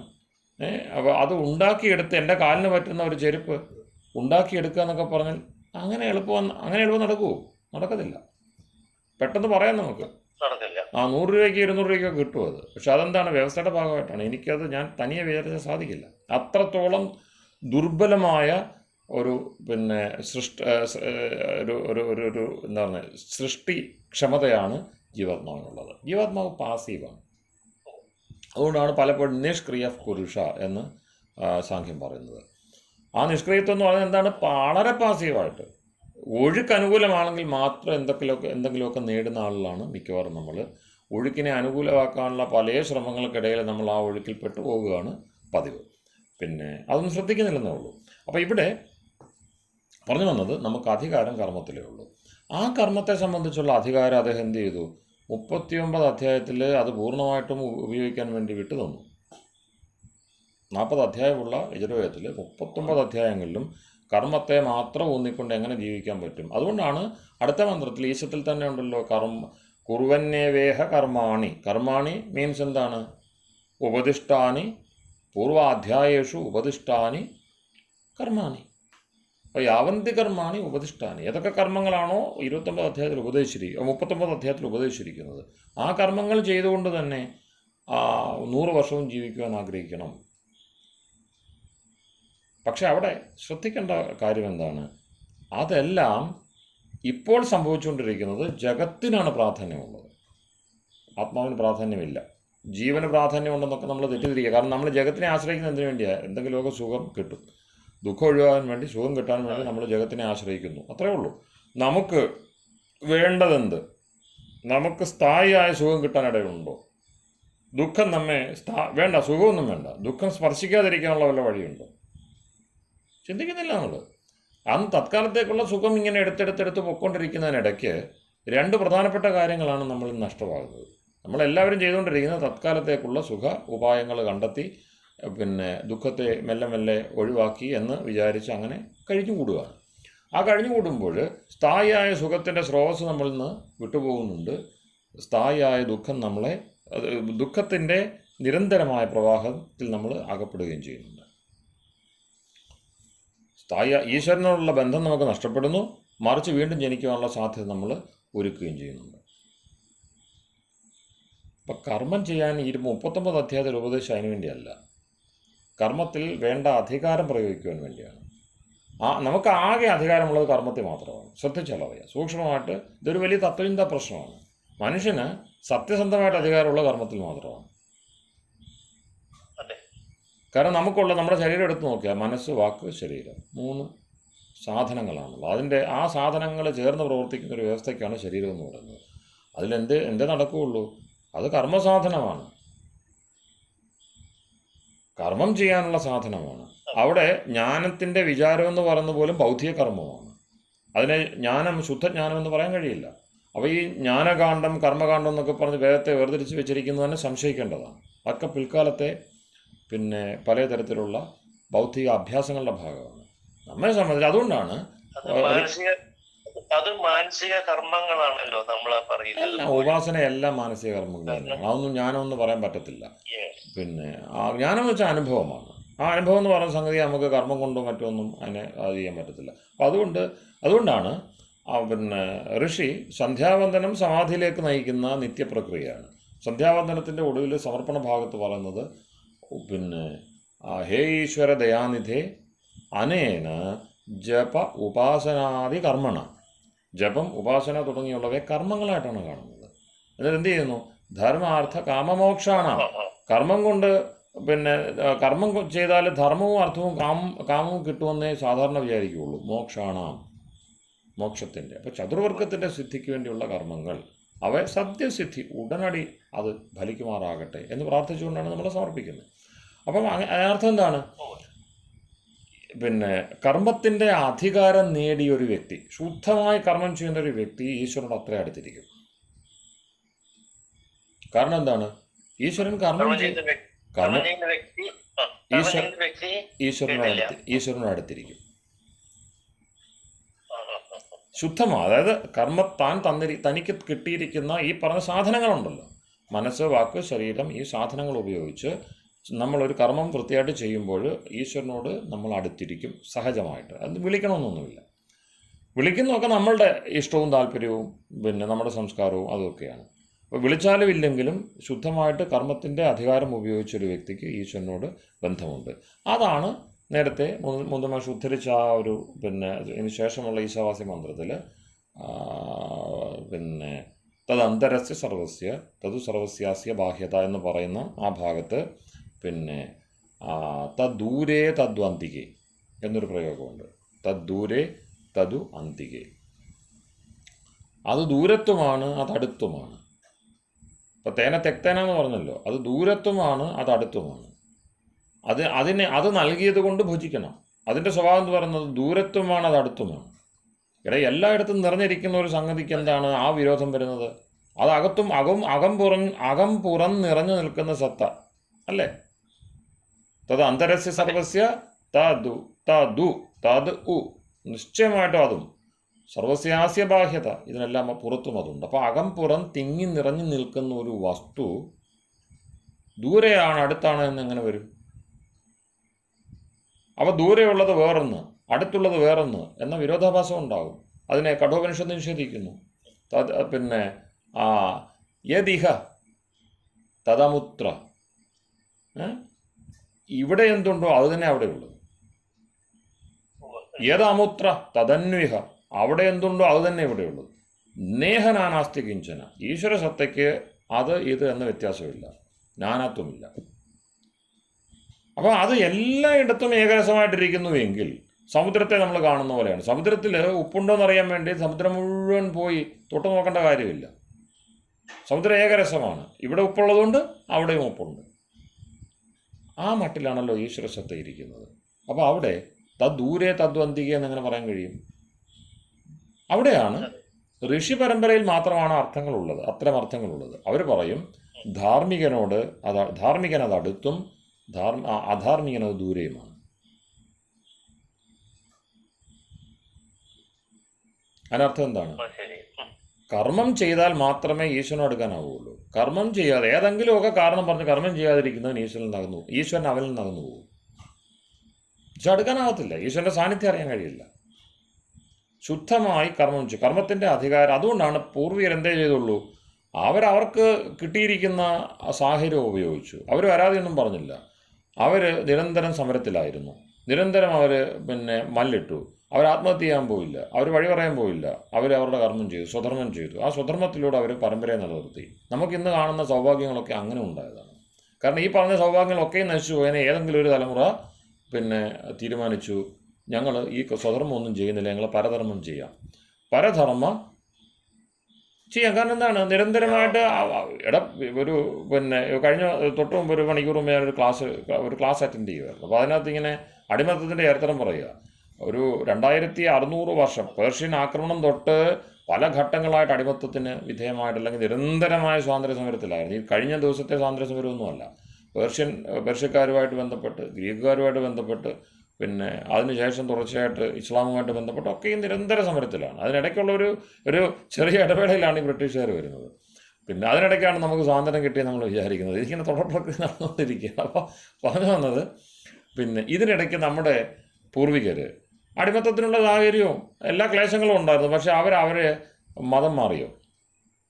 ഭൂരിപക്ഷം പേരും മതം മാറാൻ പോയില്ല. പിന്നെ കഷ്ടപ്പെട്ടാണ് അവരവരുടെ പിന്നെ അനുശീലനങ്ങളും അനുഷ്ഠാനങ്ങളും നിലനിർത്തി. എനിക്ക് എൻ്റെ പൂർവികരോടുള്ള ബഹുമാനം എന്ന് പറഞ്ഞാൽ അത് മുഴുവൻ കുഞ്ഞുകുട്ടി പരാധീനങ്ങളെല്ലാം. അതിനകത്ത് ജാതിയോ മതമോ ഒരു സാധനമോ അതിനകത്ത് നമ്മൾ നോക്കണ്ട. ഈ ദേശത്ത് സംസ്കാരത്തിൻ്റെ പ്രതിനിധികളായിട്ട് ജീവിച്ച നമുക്ക് ഈ ഭാഷയും മറ്റും തന്ന ആളുകൾ. അപ്പം അവരെ സംബന്ധിച്ച് അവരുടെ നിരന്തരമായ തപസ്സിനെ നമുക്ക് ആലോചിക്കാനേ ആവില്ല. അപ്പോൾ ബ്രാഹ്മണരുടെ തപസ് കൊണ്ടാണ് നമുക്ക് വേദം കിട്ടുന്നത്. അതൊരു തപസ്സാണ്. അതുപോലെ തന്നെയാണ് ഈ പറയുന്ന വേദം ഉൾപ്പെടെയുള്ളത് അന്യം നിന്ന് പോകേണ്ട എല്ലാ സാഹചര്യവും ഇരിക്കുക. കാരണം ബ്രാഹ്മണരെപ്പോഴും ന്യൂനപക്ഷമാണ്. ആ ന്യൂനപക്ഷത്തെ വെച്ചുകൊണ്ട് ഒരിക്കലും ഈ ഒഴുക്ക് മുന്നോട്ട് പോകത്തില്ല. അപ്പോൾ ഈ അധകൃതരെന്ന് പറയുന്ന ആളുകൾ ചെയ്ത തപസ് കൊണ്ടാണ് നമുക്ക് ഇന്നിപ്പോൾ ഈ പറഞ്ഞ ആ സംസ്കാരം നമുക്ക് കിട്ടുന്നത്. പിന്നെ അപ്പം അത് നിലനിർത്താൻ വേണ്ടി അവർ ചെയ്ത ഒറ്റ കാര്യമേ ഉള്ളൂ, പരധർമ്മവും ഭയാവഹ. അന്യധർമ്മം ഭയങ്കരമാണ്. അതെത്ര മികച്ചതായിക്കോട്ടെ, അത് ഭയങ്കരമാണ്. അപ്പോൾ ഞാൻ ഏത് ഉടലിലാണോ ഞാനിപ്പം വന്നു പെട്ടിരിക്കുന്നത് അതിന് അനുയോജ്യമായ കർമ്മം ചെയ്തു പോവുക, അത് ഈശ്വരനെ സമർപ്പിക്കാൻ പറ്റുന്നതാവുക എന്നൊരു ഒറ്റ ലക്ഷ്യം എന്നെ സംബന്ധിച്ചുള്ളൂ. അവിടെ അവരെന്നും സുഖത്തിനായി വരണമെന്നൊന്ന് ചിന്തിച്ചു കൊള്ളുക. കാരണം അത് വന്നുകൊള്ളൂ. നമ്മൾ നിഷ്ഠാപൂർവ്വം ഒരു കർമ്മം ചെയ്യുകയാണെങ്കിൽ അത് നമുക്ക് മാത്രമല്ല ഗുണം ചെയ്യുന്നത്, അത് അന്യർക്ക് ഗുണം വന്നുകൊള്ളൂ. അവനവൻ ആത്മസുഖത്തിന് ആചരിക്കുന്നത് അവരും സുഖത്തിനായി വരണമെന്ന് അദ്ദേഹം ആദേശിച്ച സത്യത്തിൽ അങ്ങനെ വരും. അവിടെ ആത്മസുഖമാണ്. ആത്മസുഖം എന്ന് ശ്രദ്ധിച്ചോളൂ, വ്യക്തിസുഖമല്ല, ആത്മസുഖം. ഈ അതെ, രണ്ട് പോയിന്റ് ചോദിക്കട്ടെ. ഒന്ന്,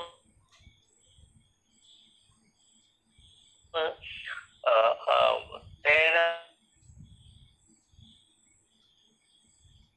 വ്യക്തമായിട്ട് അങ്ങ് വിശദീകരിച്ചു. ഇല്ല, എനിക്ക് കിട്ടിയില്ല.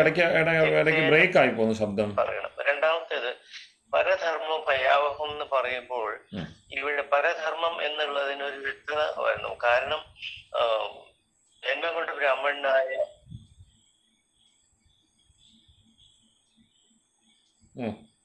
തിരക്കേടില്ല. ഇല്ല, അത് കേട്ടില്ല. ഞാൻ ഇടയ്ക്ക് വിട്ടുപോകുന്നു, ശബ്ദം വിട്ടുപോകുന്നു. കേൾക്കാൻ ബുദ്ധിമുട്ടുണ്ടോ? കട്ടായി പോകുന്നു, വോയിസ് മുറിയുന്നുണ്ട്. ഇപ്പൊ കേൾക്കാൻ കഴിയുമോ? ഇടയ്ക്ക് വിട്ടുപോകുന്നു. കേൾക്കാമോ? ആണോ? പരധർമ്മത്തെ പറ്റി പറഞ്ഞ എന്തായിരുന്നു? അല്ല, രണ്ടാമത്തെ ചോദിക്കട്ടെ. അതായത് പിന്നെ ത്യക്തേന എന്നുള്ളതിന്റെ വ്യക്തത ഒന്ന് പറഞ്ഞാൽ നന്നായിരുന്നു. ത്യക്തേന ദത്തേന അവൻ നൽകിയതിനാൽ. കാരണം എന്താണ്? നമുക്ക് നിർദ്ദേശം നൽകുകയല്ലേ, നിർദ്ദേശം തൊട്ടതെല്ലാം നൽകുകയല്ലേ. ജന്മം ദാനമാണല്ലോ, നമുക്ക് തന്നിരിക്കുന്ന മുഴുവനും ഈശ്വരന്റെ ദാനമാണ്. അപ്പോൾ ഈശ്വരന്റെ ദാനമാണ് ജീവിതം എന്നത് തിരിച്ചറിയണം. സിമ്പിളാണത്. വേണ്ട, അച്ഛനും അമ്മയും ദാനം ചെയ്തതല്ലേ ജീവിതം, ശരീരം? തീർച്ചയായിട്ടും ദാനം. അപ്പം ആദ്യം മനസ്സിലാക്കണം, നമ്മളുടെ ഈ വലിയ അഹങ്കാരം ഉണ്ടല്ലോ, ഞാൻ തന്നെ വന്നതാണ്, ഞാൻ എൻ്റെ ഗുരുവാണ്, ഞാനാണ് ഗുരു എന്നൊക്കെ പറഞ്ഞ അത്തരം സംഗതികളുണ്ടല്ലോ. അതൊക്കെയെന്ന് വെച്ചാൽ അറിവില്ലായ്മയുടെ അങ്ങേയറ്റത്തുള്ള പ്രകടനങ്ങളാണത്. ഈ ഗുരുഡം എന്ന് പറഞ്ഞതിന് ആര്യ സമാജത്തിൽ വൈദികർ ഏറ്റവും കൂടുതൽ എതിർക്കുന്നതിന് കാരണം അതാണ്. കാരണം ഈശ്വരൻ്റെ സത്യം മനസ്സിലാക്കി കഴിയുമ്പോൾ ഇതെല്ലാം വെറും അപ്രസക്തവും വളരെ നീചവുമായിട്ടുള്ള പ്രകടനങ്ങളാണ്. ഈ വ്യക്തി ആൾ ദൈവ പ്രകടനങ്ങളൊക്കെ ഉണ്ടല്ലോ, അതിനകത്തൊന്നും ഒരർത്ഥമില്ല. പിന്നെ കാരണം നമ്മൾ അന്യരുടെ ദാനം കൊണ്ട് കരുപ്പിടിപ്പിച്ച് കിട്ടിയ ഒരു സംവിധാനമാണ് നമ്മളുടെ ജീവിതം. അത് എത്ര വലുതായിക്കോട്ടെ, നമ്മുടെ ചുറ്റുപാടുമുള്ള ജീവജാലങ്ങൾക്ക് ആർക്കെങ്കിലും നമ്മളെ വധിക്കുവാനുള്ള, നശിപ്പിക്കാനുള്ള ക്ഷമത ഇല്ലാതുണ്ടോ? നമ്മളെ ഇല്ലാതാക്കാനുള്ള ക്ഷമത ചുറ്റുപാടുമുള്ള ഉറുമ്പുൾപ്പെടെ എല്ലാ ജീവികൾക്കും ഉണ്ടല്ലോ. അവ നമ്മളെ ആക്രമിക്കാത്തതുകൊണ്ടാണ്, അവരുടെ സൗജന്യത്തിലാണ് നമ്മൾ കഴിഞ്ഞു കൂടുന്നത്. ആ ജീവജാലങ്ങൾ ആരും നമ്മുടെ കൂട്ട് അങ്ങോട്ട് പോയി ഉപദ്രവിക്കാൻ പോകുന്നില്ല. അതുകൊണ്ടാണ് നമുക്കിവിടെ എത്ര വന്യത പറയുമ്പോഴും അവരാരും നമ്മളെ ഉപദ്രവിക്കുന്നില്ല. കാട്ടിപ്പോയാൽ തന്നെ പിന്നെ ഇഷ്ടംപോലെ നമ്മുടെ സന്യാസിമാരും മറ്റും പറയാറുണ്ടല്ലോ, അവർ കാട്ടിക്കഴിഞ്ഞിട്ടുണ്ട്, അവരെ ആരും ഒന്നും ഉപദ്രവിച്ചിട്ടില്ല. വന്യജീവികളാരും അവരെ പിടിക്കാൻ വേണ്ടി അവിടെ കഴിഞ്ഞിട്ടില്ല. മാത്രമല്ല കാട് വീടാക്കിയായിരുന്നു പൂർവികർ കഴിഞ്ഞിരുന്നത്. അപ്പോൾ അങ്ങനെ വരുമ്പോൾ പിന്നെ ആ ഒരു സഹജത നമ്മൾക്ക് അന്യം നിൽക്കുകയാണ്. ആസ്തികത പോകുമ്പോഴാണ്, കാരണം ഈശ്വരൻ്റെ വ്യവസ്ഥയെ പറ്റിയുള്ള തിരിച്ചറിവ് നഷ്ടപ്പെടുമ്പോഴാണ് ദാനം എന്നത് ഏറ്റവും പ്രധാനപ്പെട്ട കാര്യമാണ്. അപ്പം നമുക്ക് ദാനം കിട്ടിയതാണ്, നമ്മൾ ഓണറല്ല. തീർച്ചയായിട്ടും. കാരണം അതുകൊണ്ടാണ് ഇതെന്നമ ഇതെൻ്റേതല്ലെന്ന് പറയേണ്ടി വരുന്നത്. അതുകൊണ്ടാണല്ലോ കർമ്മം ചെയ്തിട്ട് അങ്ങേ അറ്റത്ത് നിന്ന് ആകെ കർമ്മം ചെയ്യാൻ അവകാശമുള്ളൂ, അത് മുഴുവനും കിട്ടിയ സാധനം. നോക്ക്, കർമ്മം ചെയ്യാനുള്ള സാധന സാമഗ്രി ഉൾപ്പെടെ എല്ലാം കിട്ടിയിരിക്കുന്നത് പുറത്തുനിന്ന്. അതിപ്പോൾ അച്ഛൻ അമ്മ എന്നൊക്കെ പറഞ്ഞ ഈശ്വരൻ്റെ ഏജൻസാണ്, അത്രയോ. അപ്പം അവരിലൂടെയാണ് ഇപ്പം ഗുരുക്കന്മാർ, നമ്മുടെ കൂടെയുള്ളവർ, സഹപ്രവർത്തകർ, സബ്രഹ്മചാരികൾ. അപ്പം ഇങ്ങനെയുള്ളൊരു വലിയ സിസ്റ്റത്തിൻ്റെ അനുഗ്രഹം കൊണ്ട് മാത്രമാണ് നമ്മളിപ്പോൾ ജീവിച്ചിരിക്കുന്നത്, നമുക്ക് എന്തെങ്കിലും ചെയ്യാൻ കഴിയുന്നത്. ഇനി അതുപോട്ട് കർമ്മത്തിൻ്റെ വ്യവസ്ഥകൾ ചിന്തിച്ചു നോക്കി, എനിക്ക് എന്തെങ്കിലും സഫലമായ കർമ്മം ചെയ്യണമെങ്കിൽ ഞാൻ തന്നെ നിന്നുകൊണ്ട് എന്ത് സാധിക്കും? ജനിച്ച കാലം മുതൽ ഞാൻ തന്നെ അങ്ങ് അധ്വാനിച്ച് വളർന്നു, എനിക്ക് ആരുടെയും ഒരു സഹായവും കിട്ടിയില്ല. ഞാൻ 10, 50 വയസ്സല്ല 60 വയസ്സുള്ള വ്യക്തിയാണ്.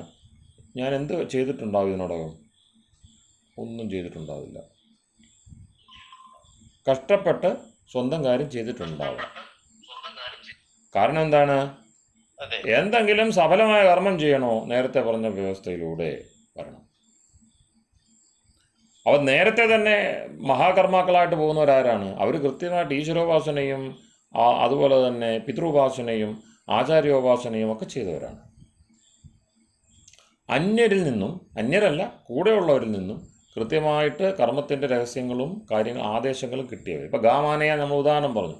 പശുവിനെ കൊണ്ടുവരാൻ അവിടെ കയറുൾപ്പെടെയുള്ള വ്യവസ്ഥ ഉള്ളതുകൊണ്ടാണ് ഈ പശുവിനെ കൊണ്ടുവരാൻ കഴിയുന്നത്. അല്ലെങ്കിൽ പശുവിനെ എങ്ങനെ കൊണ്ടുവരാനാണ്? വടി വെച്ചാണെങ്കിൽ വടി വെച്ച് പശുവിനെ കൊണ്ടുവരുന്നത് സിസ്റ്റം കണ്ടുകൊണ്ടാണ് ചെയ്യുന്നത്. അല്ലെങ്കിൽ പശുവിനെ കൊണ്ടുവരുന്ന നോക്കി അതിനെ ചെവിക്ക് പിടിച്ച് കൊണ്ടുവരാൻ പറ്റുമോ? കാലെ പിടിച്ച് കൊണ്ടുവരാൻ പറ്റുമോ? പറ്റത്തില്ല. ഒരു കാര്യം ചെയ്യാൻ പറ്റത്തില്ല. അപ്പോൾ എന്തെങ്കിലും വൃദ്ധവ്യവഹാരം വ്യവസ്ഥിതമായിട്ടുള്ളത് മാത്രമേ നമുക്ക് സഫല കർമാക്കളായിട്ടിരിക്കാൻ കഴിയുള്ളൂ, കർമ്മത്തിലുള്ള അധികാരത്തെ പ്രകടമാക്കാൻ കഴിയുള്ളൂ. കർമ്മണ്യേവാധികാരസ്ഥെന്ന് കേൾക്കുമ്പോൾ കൊള്ളാം, പക്ഷേ ആ കർമ്മം വ്യവസ്ഥയാണ്. അപ്പം ചുരുക്കി പറഞ്ഞാൽ ദാനത്തിൻ്റെ വ്യവസ്ഥയില്ല എങ്കിൽ ജീവിതം അസാധ്യമാണ്. ഇനി അങ്ങനെയുള്ള നമ്മളെന്ത് ചെയ്യുന്നു? നമ്മളോട് പറഞ്ഞു നീ ദാനം ചെയ്യുക. വേദത്തിൻ്റെ ആദേശം എന്താണ്? വീണ്ടും ആദേശം വരുന്നു. വളരെ കൃത്യമായിട്ട് ലിംഗും ലോട്ടും ഒക്കെ പ്രയോഗിച്ചുകൊണ്ടുള്ള വാക്യങ്ങൾ നമുക്ക് കാണാം. ശതഹസ്തേന സമാഹര സഹസ്രഹസ്തേന സങ്കീര. ശതഹസ്തേന സമാഹര, സമാഹരിക്കുന്ന നീ 100 കൈ കൊണ്ട് ചെയ്യുക. സഹസ്രഹസ്തേന, 1000 അനന്തം കൈകൾ കൊണ്ട്, എണ്ണമറ്റ കൈകൾ കൊണ്ട് നീ വിതരണം ചെയ്യുക. സങ്കീര, അതിനെ ഏറ്റെടുത്തതിനെ ചിതറിക്ക് സമൂഹത്തിൽ വാരി വിതറും. ഈ പക്ഷെ ആർക്കേ ചെയ്യാൻ കഴിയുള്ളൂ? നേരത്തെ പറഞ്ഞ ദാനത്തിൻ്റെ സദ്ഫലം അനുഭവിച്ച എന്ത് വിദ്യാധനം, സർവധനാത് പ്രധാനം, വിദ്യാദാനം, അന്നദാനം, ഇതിനൊക്കെ വിധേയമാണ്. അന്നം ദാനം ചെയ്ത് കിട്ടിയില്ലെങ്കിൽ കുട്ടിത്തം വിടുവോ? ബാല്യമെങ്കിലും അത് ചെയ്യാൻ കഴിയുമോ? ഇല്ല. അപ്പം ചെറുപ്പം ഇങ്ങോട്ട് വന്നു കഴിയുമ്പോൾ ഞാൻ പുതിയ തലമുറയാണ്, ഞാനാണ് ഉത്തരാധികാരി, ഞാൻ വിപ്ലവകാരിയാണെന്നൊക്കെ പറയാമെന്ന് മാത്രമേ ഉള്ളൂ. അപ്പോൾ അതൊക്കെ സംഭവിക്കുന്ന എവിടെയാണ്? ദാനധർമ്മം നഷ്ടപ്പെടുമ്പോഴാണ്. വിപ്ലവം അനിവാര്യമായേക്കാം ചിലപ്പോൾ, പക്ഷെ അതെപ്പോഴാണ് സംഭവിക്കുന്നത്? ദാനധർമ്മത്തിൻ്റെ ഈ ഏറ്റവും സുഗമമായ, സുന്ദരമായ, സഹജമായ വ്യവസ്ഥ അന്യാധീനപ്പെടുമ്പോഴാണ്, നടക്കാതെ പോകുമ്പോഴാണ്. അപ്പോൾ നമുക്ക് ആ വിനയം എന്ന് പറയുന്ന സംഗതി ഉണ്ടാകുന്നത് ദാനത്തിലൂടെ. നന്നായിട്ട് കിട്ടിയവന് ആസുരത്വം ഉണ്ടാവില്ല. അവൻ എന്ത് ചെയ്തുകൊണ്ടിരിക്കും? നൽകിക്കൊണ്ടേയിരിക്കും. ദാനാതുവ. അപ്പോൾ എന്ന് പറഞ്ഞാൽ ദേവത്വത്തിൻ്റെ പ്രധാനപ്പെട്ട ലക്ഷണം ദാനക്ഷമതയാണ്. ഇപ്പോൾ ദാദാദ എന്ന് പറയുന്ന ബൃഹദാരണ്യോപനിഷത്തിൽ പ്രജാപതി മക്കൾക്ക് കൊടുത്ത ഉപദേശത്തിൽ 3 പേര് 3 തരത്തിൽ കേട്ടു എന്ന് പറയുന്നിടത്ത് മേഘഗർജനത്തിൽ ഒറ്റ ശബ്ദം ഉണ്ടായിരുന്നുള്ളൂ, ഒരു വർണ്ണമേ ഉണ്ടായിരുന്നുള്ളൂ, ദ. അപ്പോൾ അത് ദത്ത, ദയധ്വം, ദമ്യത. ദത്ത എന്താണ്? അത് കേട്ടവർ ദേവന്മാരായി എന്ന് പറഞ്ഞു. ദത്ത കേട്ടവർ ദേവന്മാരായി എന്ന് ഉപനിഷത്ത് പറയും. അതായത് ദാ എന്ന് മാത്രമേ മേഘഗർജനത്തിലൂടെ ഒറ്റ വർണ്ണം തന്നെയാണ് എല്ലായിടത്തും കേട്ടത്, എല്ലാവരും കേട്ടത്. പക്ഷേ ഒരു കൂട്ടർ ദാനം എന്ന് കേട്ടു. ദാനം ചെയ്യണം, ദത്ത, ദാനം നൽകൂ എന്ന് കേട്ടു. ഒരു കൂട്ടർ ദമം ശീലിക്കൂ എന്ന് കേട്ടു. ഒരു കൂട്ടർ ദയ ശീലിക്കൂ എന്ന് കേട്ടു. അപ്പോൾ അവിടെ പിന്നെ ദാനം നൽകൂ എന്ന് കേട്ടവർ അർത്ഥം അങ്ങനെ കേട്ടവർ ദേവന്മാരായി, അല്ലെങ്കിൽ അവരാണ് ദേവഗണം. മനുഷ്യർ തന്നെ, വ്യത്യാസമില്ല. അതിൽ ദമം ശീലിക്കൂ, ഇന്ദ്രിയങ്ങളെ അടക്കൂ എന്ന ഉപദേശം കേട്ടവർ മനുഷ്യരായിരുന്നു. അവരാ മനുഷ്യത്വം തന്നെ നിലനിർത്തി. അതിന് താഴോട്ടും പോയില്ല, മുകളിലോട്ടും പോയില്ല. മനുഷ്യത്വത്തിൽ നിന്ന് മുകളിലോട്ട് ഉയരാൻ ശ്രമിച്ചു കഴിഞ്ഞാൽ ദേവത്വം വരും. അതിൽ നിന്ന് ഉള്ളത് കളഞ്ഞു കുളിക്കുകയാണെങ്കിൽ താഴോട്ട് പോയി കഴിഞ്ഞാൽ അസുരത്വം വരും. അപ്പോൾ ദയ ശീലിക്കൂ, കാരണം ദയ തൊട്ട് തുടങ്ങണം. ദാനമോ ദമമോ ഒന്നുമല്ല, ദയ കിട്ടാൻ കാരണം ദയാവായ്പിന് വിധേയമാകുവാൻ കൂടി അർഹതയില്ലാത്തത്രയും അക്രമ സ്വഭാവമുള്ള ആളുകൾ, അവർ അസുരന്മാരായി. അപ്പം നമുക്കിടയിലെ 3 ഗണത്തെ പറയുകയാണ് ദേവഗണം. ദേവന്മാരെന്ന് വെച്ചാൽ പുറത്തുനിന്നുള്ളവരല്ല, മനുഷ്യർ തന്നെയാണ്. ദേവഗണം, മനുഷ്യഗണം, പിന്നെ അസുരഗണം. കിട്ടിയത് അതുപോലെ പുലർത്തിക്കൊണ്ട് പോകുന്നവരെയാണ് മനുഷ്യരെന്ന് പറയുന്നത്. കിട്ടിയത് വർദ്ധിപ്പിക്കുന്നവർ ദേവന്മാർ, കിട്ടിയത് കളഞ്ഞു കുളിക്കുന്നവർ അസുരന്മാർ. ഇത്രയേ ഉള്ളൂ. ഇതെല്ലാം പ്രജാപതിയുടെ മക്കളാണ്. അപ്പം അങ്ങനെ വരുമ്പോൾ ദാനത്തിൻ്റെ പ്രാധാന്യം അതാണ്. ഇപ്പം സക്കാത്ത് കൊടുക്കുക എന്ന് തുടങ്ങിയുള്ള വ്യവഹാരങ്ങൾ മതാദികളിൽ കാണുന്നതിൻ്റെ കാരണം ഈ ഒരു പവിത്രമായിട്ടുള്ള വ്യവസ്ഥയുടെ ബാക്കിപത്രം എന്ന് കണ്ടാൽ മതി. ദാനം ചെയ്യാതെ മനുഷ്യ കുലത്തിന് നിലനിൽക്കാനാവില്ല. ആത്മാവെന്ന് പറയുന്നതിന് ഉണർന്ന് ഉയരുവാനുള്ള ഏക വഴി, ഏറ്റവും സുപ്രധാനമായ വഴി ദാനമാണ്. അപ്പോൾ നമ്മളെല്ലാം ദാനമെന്ന് പറയുന്ന മഹാകർമ്മത്തിൻ്റെ ഉപഭോക്താക്കളാണ്. അതില്ലാതെ വരുമ്പോഴാണ്, അത് നിഷേധിക്കപ്പെടുമ്പോഴാണ് സമരവും സംഘർഷവും ബാക്കിയുള്ള കാര്യങ്ങളൊക്കെ വരുന്നു. ശ്രദ്ധിച്ചു നോക്കിയാൽ അറിയാം.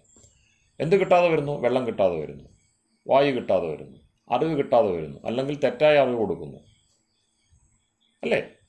പിന്നെ മറ്റുള്ളവർക്ക് കൊടുക്കുന്നത് എനിക്ക് തരുന്നില്ല.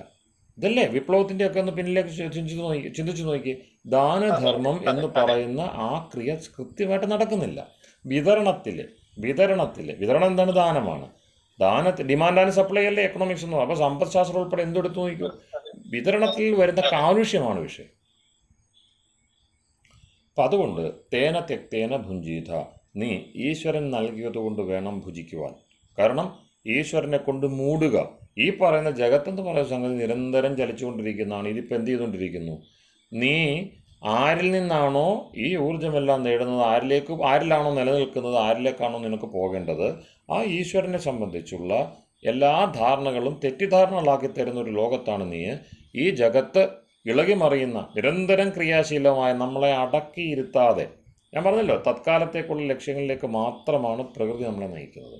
അപ്പോഴത്തെ ആവശ്യങ്ങൾ ലിവ് ഇൻ പ്രസൻറ്റ് എന്ന് പറഞ്ഞുകൊണ്ടേയിരിക്കും. ലിവ് ഇൻ പ്രസൻറ്റ്, കാരണം എന്താണ്? നിരന്തരം വന്ന് ചൊല്ലിപ്പെടുത്തിക്കൊണ്ടിരിക്കുക. ഇപ്പോൾ ധ്യാനിച്ചുകൊണ്ടിരിക്കുമ്പം കാറ്റ് വരുന്നില്ല, ധ്യാനിച്ചുകൊണ്ടിരിക്കുമ്പോൾ ഫാൻ പോയി, കൊതുക് വന്നു, പ്രശ്നമായി, ധ്യാനം പോയി. അപ്പോൾ ഇങ്ങനെ ഏത് കർമ്മത്തിലും നിരന്തരമായിട്ട് ഈ ക്ഷണികതയുടെ ബോധ്യം നൽകിക്കൊണ്ടിരിക്കുന്നു. ക്ഷണികതയുടെ ബോധ്യം നിരന്തരം നൽകിക്കൊണ്ടിരിക്കുന്ന പ്രകൃതി, ക്ഷണികമേ ഉള്ളൂ എന്ന് ബുദ്ധമതത്തെ കൊണ്ടുപോലും പറയിപ്പിച്ച പ്രകൃതി. അവിടെയാണ് ഇതിനുള്ളിൽ ഈ നിരന്തരമായ ഇളക്കത്തിലും പ്രവാഹത്തിലും ഒരിക്കലും അടങ്ങാത്ത, അതിൻ്റെ അടിത്തട്ടിൽ അകംപുറം നിറഞ്ഞു നിൽക്കുന്ന ഒരു സ്ഥിരസത്തയുണ്ട് എന്ന ബോധ്യത്തിലേക്ക് നാം ഉയരേണ്ടത്, പരമാർത്ഥത്തിലെത്തേണ്ടത്. എത്രയോ ക്ലേശകരമാണത്, അത് പെട്ടെന്ന് കിട്ടത്തില്ല. അവിടെ ആദേശം വേണം, അതിനാണ് പരമ്പര. അതല്ലേ തദേജതി തന്നൈജതി എന്ന് പറയുന്നത്. അവിടെ അത് കുറച്ചുകൂടെ സൂക്ഷ്മമായ വിഷയം. അത് നമുക്കിനി അടുത്തടുത്ത ഘട്ടത്തിലേക്ക് പോകും. കാരണം അതിപ്പോൾ എടുത്താൽ പറ്റത്തില്ല. തദ്ദേജ് അത് ഇളക്കമാണ്. ഏജ് ഒരു കമ്പനി, ഒരു ഇളക്കമാണ്. അവിടെ ഈ പ്രകൃതിയുടെ ചലനമല്ല പറയുന്നത്. അത് ഇളകുന്നു, അത് ഇളകുന്നില്ല എന്ന് പറയുമ്പോൾ അത് പിന്നെ ഈ പറയുന്ന നമ്മളെ പ്രകൃതിയിലെ പരിവർത്തനത്തെ അല്ല. ഒരു കൊച്ചു കുഞ്ഞിൻ്റെ ഒരു ഇളക്കമുണ്ട്. പ്രപഞ്ചം മുഴുവൻ നിറഞ്ഞിരിക്കുന്ന ഒരു സത്തയുടെ ഇളക്കം എന്ന് പറയുമ്പോൾ അതെന്താണ്? ഒരു കൊച്ചു കുഞ്ഞിൻ്റെ കൈകാലിളക്കം പോലെ. അതാണ് നമ്മൾ മറ്റേ ഈ അത് തദേജതി എന്ന് പറയുമ്പോൾ അത് ഇളക്കത്തിന്റെ പ്രേരണ കൊടുത്ത് ഇളകാതിരിക്കുന്നു എന്നുള്ള അർത്ഥത്തിൽ വരുന്നുണ്ടോ? പറയാം. അത് നമുക്ക് അടുത്ത ഘട്ടത്തിലേക്ക് പോകുമ്പോൾ എടുക്കാം. കാരണം അത് വേറൊരു പ്രകടനമാണത്. അപ്പം തേന തെക്തേന ഭുഞ്ചീത എന്നതിൽ ദത്തേന എന്നാണ് പാരമ്പര്യാർത്ഥം. അവൻ നൽകിയത് കൊണ്ട് ഭുജിക്കുക. കാരണം എന്താണ്? നേരത്തെ വിഷയം പരധർമ്മവും ഭയാവഹ. അപ്പം നമ്മുടെ പൂർവികരെ എങ്ങനെ ജീവിച്ചു, നമുക്ക് ആ പൂർവികത്വത്തിൽ അഭിമാനം തോന്നുന്നത് എപ്പോഴാണ്? അവർ പിന്നെ അവിടെ അലക്സാണ്ടറിനെ കണ്ടുകൊണ്ട് അതിൻ്റെ പുറകെ പോയിരുന്നെങ്കിൽ നമുക്ക് ഇന്ന് കാണുന്ന ഭാരത സംസ്കാരം ഉണ്ടാകത്തില്ല. അവർ ഈ പുറത്തുനിന്ന് ഇറക്കുമതി ചെയ്ത സാമഗ്രികളും കഴിച്ച് അവർ തരുന്ന അവൻ മതമാണെന്ന് പറഞ്ഞ് പഠിപ്പിക്കുന്ന സാധനവും ഏറ്റുവാങ്ങി ഇവിടുത്തെ സാധാരണക്കാർ കഴിഞ്ഞിരുന്നെങ്കിൽ ലീസ്റ്റ് ഇവാഞ്ചലൈസ്ഡ് ആയിട്ടുള്ള കമ്മ്യൂണിറ്റീസാണ് ലോകത്തിലെ നമ്മളുടെ സാധാരണ ഹിന്ദു ദളിത് സമൂഹങ്ങൾ. ലീസ്റ്റ് ഇവാഞ്ചലൈസ്ഡ്. എത്ര കാലമായിട്ട് അവരെ മതം മാറ്റുവാൻ വേണ്ടി, അവരെ വിധർമ്മികളാക്കാൻ വേണ്ടി ശ്രമിച്ചുകൊണ്ടിരിക്കുകയാണ്. അവിടെ ഗീതയുടെ ശ്രീകൃഷ്ണൻ്റെ ആദേശം ഉൾക്കൊണ്ടുകൊണ്ട് പരധർമ്മം ഭയാവഹമാണ്. എത്രയോ കഥകൾ, എത്രയോ ഉദാഹരണങ്ങൾ, ഇതിഹാസ സാക്ഷികൾ നമുക്ക് പറയാൻ കഴിയും. വെറും സാധാരണക്കാരായിട്ടുള്ള മനുഷ്യരെ കൃത്യമായിട്ട് ഈ വിധർമ്മ പ്രലോഭനങ്ങളെ അതിജീവിച്ചുകൊണ്ട് നിലനിർത്തിയൊരു സംസ്കാരം. അത് കൊച്ചി രാജാവ് ചെയ്തിട്ടുണ്ട്, അതുപോലെ സാധാരണക്കാരനും ചെയ്തിട്ടുണ്ട്.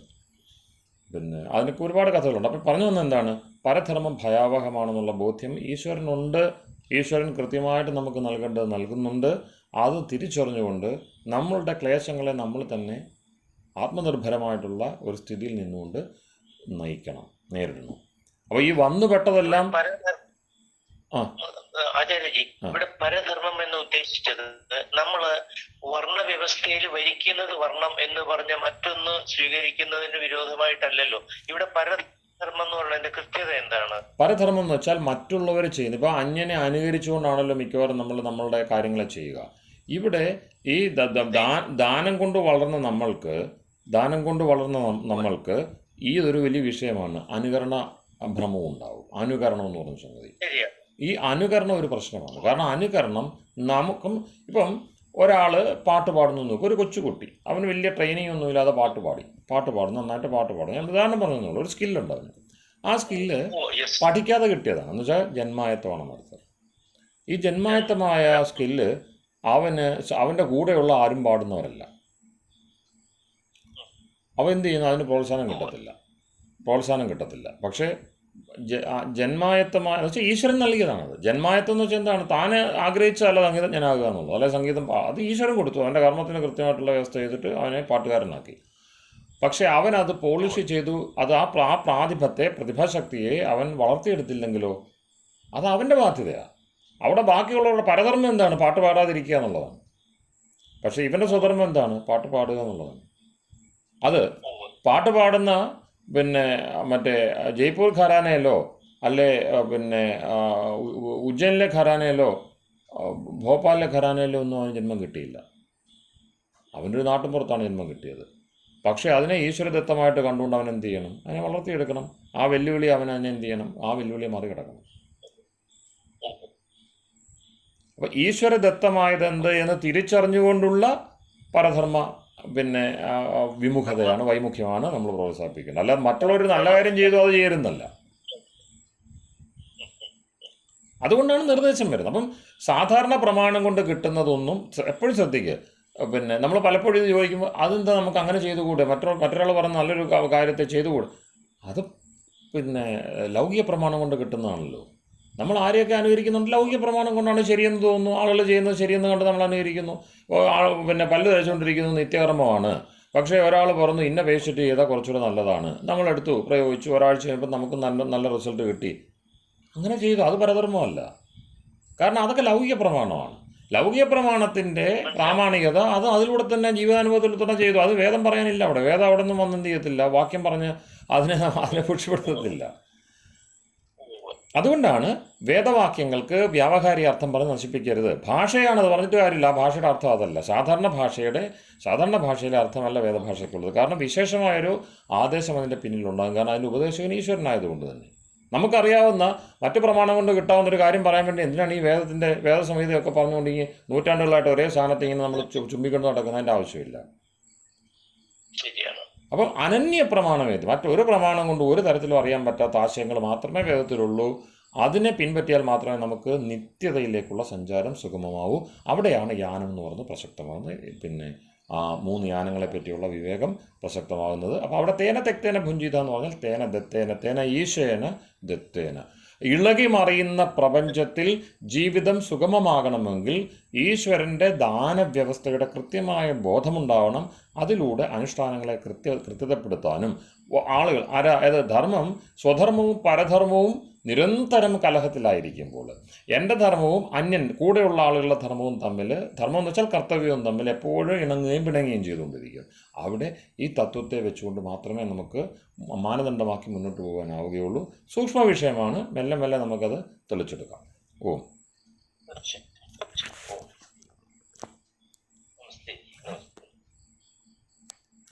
അപ്പൊ വളരെ നന്നായി. ഇത് ഒരു വലിയ ആഴമുള്ളൊരു വിഷയമാണ്. ഒരുപാട് വ്യാഖ്യാനങ്ങൾ നമ്മൾ വായിച്ചിട്ടുള്ളതാണ്. പക്ഷേ ആചാര്യന് വളരെ വ്യത്യസ്തമായ ഒരു വ്യാഖ്യാനം തന്നുകൊണ്ടാണ് ഇത്രയും അതിന്റെ ആഴത്തിലേക്ക് പോകാൻ കഴിഞ്ഞത്. വളരെ നന്ദി. പങ്കെടുത്ത എല്ലാവർക്കും നന്ദി. നമുക്കിനി അടുത്ത ആഴ്ച